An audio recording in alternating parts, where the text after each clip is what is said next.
Welcome back to RV tailoring and aari embroidery. ಎಲ್ಲರೂ ಹೇಗಿದ್ದೀರಾ? I hope ಎಲ್ಲರೂ ಚೆನ್ನಾಗಿದ್ದೀರಾ ಅಂತ ಭಾವಿಸ್ತಾ ಇವತ್ತಿನ ಟಾಪಿಕ್ ಬಂದು ಕ್ಲಾಸ್ 10ನಲ್ಲಿ ಏನೆಲ್ಲ ಹೇಳ್ಕೊಡ್ತಾ ಇದ್ದೀನಿ ಅಂತಂದರೆ, ಇವತ್ತಿನ ಟಾಪಿಕಲ್ಲಿ ನಾನು ಈಗಾಗಲೇ ಬಟನ್ ಹೋಲ್ ಸ್ಟಿಚ್ಚನ್ನು ಹೇಳ್ಕೊಟ್ಟಿದ್ದೆ.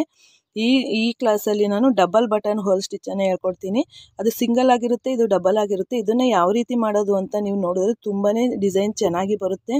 ನೀವು ಬ್ಲೌಸ್ ಮೇಲೆ ಡಿಸೈನ್ ಮಾಡುವಾಗೆಲ್ಲ ತುಂಬಾ ಹೆಲ್ಪ್ ಆಗುತ್ತೆ ಅಂತಲೇ ಹೇಳ್ಬೋದು. ಮಿಸ್ ಮಾಡದೆ ವಿಡಿಯೋನ ಕೊನೆವರೆಗೂ ನೋಡಿ. ಆದಷ್ಟು ಹೊಸದಾಗಿ ನೋಡ್ತಾ ಇರೋರು ಸಬ್ಸ್ಕ್ರೈಬ್ ಮಾಡ್ಕೊಂಡು ನೋಡಿ ಫ್ರೆಂಡ್ಸ್. ಮತ್ತು ನೀವು ಇಂಟ್ರೆಸ್ಟ್ ಇರುವಂಥ ನಿಮ್ಮ ಫ್ರೆಂಡ್ಸ್ ಆ್ಯಂಡ್ ಫ್ಯಾಮಿಲಿಗೆ ಶೇರ್ ಮಾಡಿ ಅಂತ ಹೇಳ್ತಾ ಬನ್ನಿ ಇವತ್ತಿನ ವಿಡಿಯೋನ ಶುರು ಮಾಡೋಣ. ನೋಡಿ, ಡಬಲ್ ಬಟನ್ ಹೋಲ್ ಸ್ಟಿಚ್ಗೆ ನಾವು 3 ಗೆರೆಯನ್ನು ಹಾಕೋಬೇಕಾಗತ್ತೆ. ನಾವು ಸಿಂಗಲ್ ಸ್ಟಿಚ್ಗೆ ನಾವೇನು ಮಾಡಿದ್ವಿ, ಇಲ್ಲಿ ಒಂದೇ ಹಾಕೊಂಡು ಲೈನ್ ಹಾಕೊಂಡಿದ್ವಿ. ಈಗ ನಾವು ಡಬಲ್ ಮಾಡ್ತಾ ಇರೋದ್ರಿಂದ ನೋಡಿ, ಒಂದೇ ಡಿಸ್ಟೆನ್ಸಲ್ಲಿ ಈ ರೀತಿ ಗೆರೆಯನ್ನು ಹಾಕೊಂಡು ಇದನ್ನು ಅಷ್ಟೇ ನೋಡಿ 3 ಗೆರೆಯನ್ನು ಹಾಕೊಳ್ಳೋಣ. ನೋಡಿ ಎಷ್ಟು ಚೆನ್ನಾಗಿ ಕಾಣಿಸ್ತಾ ಇದೆ ಅಲ್ವಾ? ಈಗ ಇದನ್ನು ಬಂದು ನೋಡಿ, ಜರಿ ಥ್ರೆಡನ್ನು ಈ ರೀತಿ ಲಾಕ್ ಮಾಡ್ಕೊಂಡಿದ್ದೀನಿ, ನಾನು ಗಂಟಾಕಿ ಇಟ್ಕೊಂಡಿದ್ದೀನಿ. ಈಗ ಬನ್ನಿ, ಈಗ ನಾವು ಇದನ್ನು ಸೆಂಟರಿಂದ ಶುರು ಮಾಡಬೇಕು. ಫಸ್ಟು ಸೆಂಟರಲ್ಲಿ ನಾವು ದಾರನ ಈಚೆಗೆ ಎಳ್ಕೋಬೇಕಾಗತ್ತೆ. ನೋಡಿ, ಈ ರೀತಿ ಈಚೆಗೆ ಎಳ್ಕೊಂಡು ಇದನ್ನೇನು ಲಾಕ್ ಮಾಡೋ ಹಾಗಿಲ್ಲ. ಪುನಃ ಮೇಲ್ಗೆರೆ ಏನಿದೆ ಆ ಮೇಲ್ಗೆರೆಗೆ ತಗೊಂಡೋಗಿ ಕೆಳಗಡೆ ದಾರನ ಸುತ್ಕೊಂಡು ಇಲ್ಲಿ ತಂದು ಇಲ್ಲಿ ನಾವು ಇದಕ್ಕೆ ಲಾಕನ್ನು ಮಾಡ್ಕೋಬೇಕು. ಇಲ್ಲಿ ನೋಡಿ, ಇಲ್ಲಿ ತಂದು ಇದಕ್ಕೆ ಲಾಕನ್ನು ಮಾಡ್ಕೊಳ್ಳೋಣ. ಪುನಃ ಇದನ್ನು ಕೆಳಗಡೆಗೆ ತಗೋಬೇಕು. ಕೆಳಗಡೆಗೆ ತಗೊಂಡ ನಂತರ ಪುನಃ ಇದನ್ನು ಮೇಲ್ಗಡೆಗೆ ಎಳ್ಕೊಂಡು ನೋಡಿ, ಇಲ್ಲಿ ಇದಕ್ಕೆ ಲಾಕನ್ನು ಸೆಂಟರಲ್ಲಿ ಮಾಡ್ಕೊಂಡು ಪುನಃ ನೋಡಿ, ಇಲ್ಲಿಗೆ ಒಂದು ಗೆರೆಗೆ ಮಧ್ಯೆ ಏನು ಗೆರೆ ಇದೆ ಅಲ್ಲಿಗೊಂದು ಚೈನ್ ಸ್ಟಿಚ್ಚು. ಪುನಃ ಇದನ್ನು ಮೇಲ್ಗಡೆಗೆ ತಗೊಳ್ಳೋಣ. ನೋಡಿ, ತುಂಬಾ ಡಿಸೈನ್ ತುಂಬ ಚೆನ್ನಾಗಿ ಬರುತ್ತೆ. ಇದು ಸಿಲ್ಕ್ ಥ್ರೆಡ್ಡಲ್ಲಿ ಮಾಡಿದ್ರೆ ತುಂಬಾ ಚೆನ್ನಾಗಿರುತ್ತೆ. ನಿಮಗೆ ಪ್ರಾಕ್ಟೀಸ್ ಮಾಡಲಿ ಅಂತೇಳಿ, ಯಾಕೆಂದರೆ ಸಿಲ್ಕ್ ಥ್ರೆಡ್ಡಲ್ಲೇ ಫಸ್ಟ್ ನೀವು ಪ್ರಾಕ್ಟೀಸ್ ಮಾಡೋಕ್ಕಾಗೋದಿಲ್ಲ.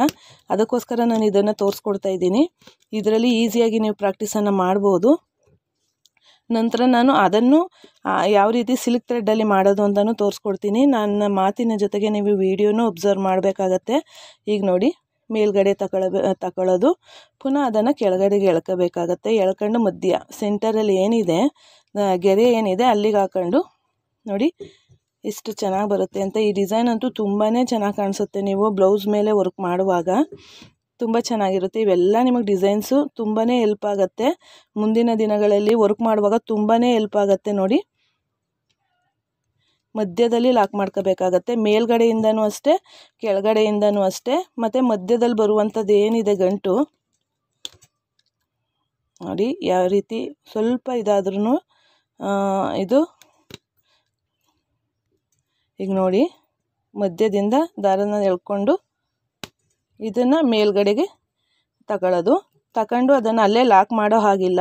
ಪುನಃ ಅದನ್ನು ಕೆಳಗಡೆಗೆ ತಗೊಂಡು ಮಧ್ಯದಲ್ಲಿ ಲಾಕ್ ಮಾಡ್ಕೋಬೇಕು. ಇದನ್ನು ಅಷ್ಟೇ ನೋಡಿ, ಇದನ್ನು ಅಷ್ಟೇ ಇವು ಮಧ್ಯದಲ್ಲಿ ಗಂಟು ನೀಟಾಗಿ ಬರಬೇಕು. ನೋಡಿ, ಈ ರೀತಿ ಅರ್ಥ ಆಗ್ತಾ ಇದೆ ಅಲ್ವಾ ನಿಮಗೆ?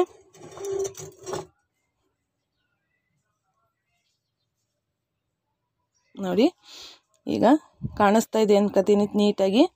ಇದನ್ನು ನೀಟಾಗಿ ಮಧ್ಯದಲ್ಲಿ ಲಾಕ್ ಮಾಡ್ಕೊಳ್ಳೋಣ. ಇದು ಅಷ್ಟೇ ಕೆಳಗಡೆ ಬರಬೇಕು. ಕೆಳಗಡೆಯಿಂದ ಹೋಗಿ ಪುನಃ ನಾವು ಮಧ್ಯದಲ್ಲೇ ಲಾಕ್ ಮಾಡ್ಕೋಬೇಕಾಗತ್ತೆ. ಗಂಟು ಏನಿದೆ ಅದು ಮಧ್ಯದಲ್ಲಿ ನೋಡ್ತಾ ಇದ್ದೀರಲ್ಲ, ಅಷ್ಟು ಚೆನ್ನಾಗಿ ಕಾಣಿಸುತ್ತೆ. ಸಿಲ್ಕ್ ಥ್ರೆಡ್ಡಲ್ಲಿ ಮಾಡಿದ್ರೆ ಈ ಡಿಸೈನು ತುಂಬಾ ಲುಕ್ಕಾಗಿ ಕಾಣಿಸುತ್ತೆ. ನಿಮಗೆ ಪ್ರಾಕ್ಟೀಸ್ಗೋಸ್ಕರ ನಾನು ಇದರಲ್ಲಿ ತೋರಿಸ್ಕೊಡ್ತಾ ಇದ್ದೀನಿ ಅಂತ ಹೇಳಿದೆ ಈಗಾಗಲೇ ನಾನು. ನೋಡಿ, ಇದನ್ನು ಈ ರೀತಿ ಎಳ್ಕೊಂಡು ಮಧ್ಯದಲ್ಲಿ ಲಾಕ್ ಮಾಡ್ಕೋಬೇಕಾಗತ್ತೆ. ನೋಡಿ, ಇದನ್ನು ಅಷ್ಟೇ ಮಧ್ಯದಲ್ಲಿ ಲಾಕ್ ಮಾಡ್ಕೋಬೇಕು. ಅಬ್ಸರ್ವ್ ಮಾಡ್ತಾ ಇದ್ದೀರಲ್ಲ, ಮಧ್ಯದಲ್ಲಿ ಲಾಕ್ ಮಾಡ್ಕೋಬೇಕಾಗತ್ತೆ. ನೀವು ಎಳ್ದಂಗೆಲ್ಲ ಮೇಲ್ಗಡೆ ಲಾಕಿಲ್ಲ.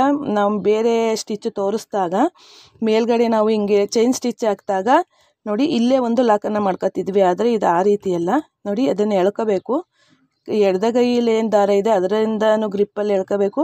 ಪುನಃ ನೀಡಲಿಂದನೂ ಎಳ್ಕೋಬೇಕಾಗತ್ತೆ. ಇದನ್ನು ಅಷ್ಟೇ ಈ ರೀತಿ ತಂದು ಮಧ್ಯದಲ್ಲಿ ಲಾಕ್ ಮಾಡ್ಕೋಬೇಕು. ನೋಡಿ, ಎಷ್ಟು ಚೆನ್ನಾಗಿ ಈ ಡಿಸೈನ್ ಬರುತ್ತೆ ಅಂದರೆ ತುಂಬಾ ಈಗಾಗಲೇ ನಾನು ಬಟನ್ ಹೋಲ್ ಸ್ಟಿಚ್ಚನ್ನು ತೋರಿಸಿದ್ದೀನಿ. ಇದನ್ನು ಕಂಪೇರ್ ಮಾಡಿ ನೋಡಿ ನೀವು ಪ್ರಾಕ್ಟೀಸ್ ಮಾಡುವಾಗ. ಅದು ಒಂಥರ ಚೆನ್ನಾಗಿ ಕಂಡ್ರೆ ಇದು ಇನ್ನೊಂಥರ ಡಬ್ಬಲ್ ಡಿಸೈನ್ ಡಬ್ಬಲ್ ಆಗಿ ಮತ್ತು ದೊಡ್ಡದಾಗಿ ತುಂಬಾ ಚೆನ್ನಾಗಿ ಕಾಣಿಸುತ್ತೆ ಅಂತಲೇ ಹೇಳ್ಬೋದು.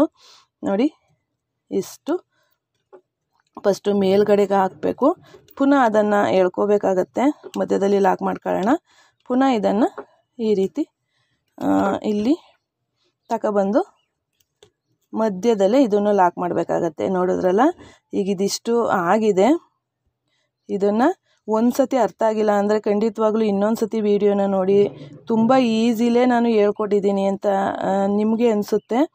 ತುಂಬ ಈಸಿಲಿ ಹೇಳ್ಕೊಟ್ಟಿದ್ದೀನಿ. ಮತ್ತು ಲಾಕ್ ಮಾಡೋದನ್ನು ಮರಿಬಾರ್ದು. ಯಾವುದನ್ನೇ ಆದರೆ ಲಾಕ್ ಮಾಡೋದಂತ ಮರಿಬಾರ್ದು. ತುಂಬಾ ಇದಾಗಿ ಬರುತ್ತೆ ನೋಡಿ ಎಷ್ಟು ನೀಟಾಗಿ ಬಂದಿದೆ. ಇಲ್ಲಿ ಫಸ್ಟು ಮಧ್ಯದಿಂದ ತಗೋಬೇಕು, ಮೇಲ್ಗಡೆ ಅಲ್ಲಿ ಲಾಕ್ ಮಾಡುವಂಗಿಲ್ಲ. ಪುನಃ ಎಳ್ಕೊಂಡು ಮಧ್ಯದಲ್ಲಿ ನೋಡ್ತಾ ಇದ್ದೀರಾ, ಮಧ್ಯದಲ್ಲೆಲ್ಲ ನೀಟಾಗಿ ಗಂಟುಗಳು ನೀಟಾಗಿ ಬರಬೇಕು. ಈ ರೀತಿ ನೋಡಿ ಎಷ್ಟು ಚೆನ್ನಾಗಿ ಕಾಣಿಸ್ತಾ ಇದೆ ಅಂತ. ಅರ್ಥ ಆಗಿದೆ ಅಂತ ಅಂದ್ಕೊತೀನಿ. ಏನಾರು ಡೌಟ್ಸ್ ಇದ್ದರೆ ಖಂಡಿತವಾಗ್ಲೂ ಕಮೆಂಟ್ ಬಾಕ್ಸಲ್ಲಿ ತಿಳಿಸಿ. ಆದಷ್ಟು ನಮ್ಮ ಚಾನಲನ್ನು ಸಬ್ಸ್ಕ್ರೈಬ್ ಮಾಡ್ಕೊಂಡು ಸಪೋರ್ಟ್ ಮಾಡಿ ಅಂತ ಹೇಳ್ತಾ, ಇಂಟ್ರೆಸ್ಟ್ ಇರುವಂಥವರಿಗೆ ನೀವು ಶೇರ್ ಮಾಡಿ ಫ್ರೆಂಡ್ಸ್. ಆದಷ್ಟು ಶೇರ್ ಮಾಡಿ. ನೀವೆಷ್ಟು ಸಪೋರ್ಟ್ ಮಾಡ್ತೀರಾ ಅಷ್ಟು ನಿಮಗೆ ವೀಡಿಯೋಸನ್ನು ಹಾಕೋದಕ್ಕೆ ನಮಗೂ ಉತ್ಸಾಹ ಆಗುತ್ತೆ ಅಂತ ಹೇಳ್ತಾ, ಮುಂದಿನ ಇನ್ನೊಂದು ವಿಡಿಯೋದಲ್ಲಿ ಸಿಗ್ತೀನಿ. ಅಲ್ಲಿವರೆಗೂ ಧನ್ಯವಾದಗಳು. Thank you friends. Thank you for watching.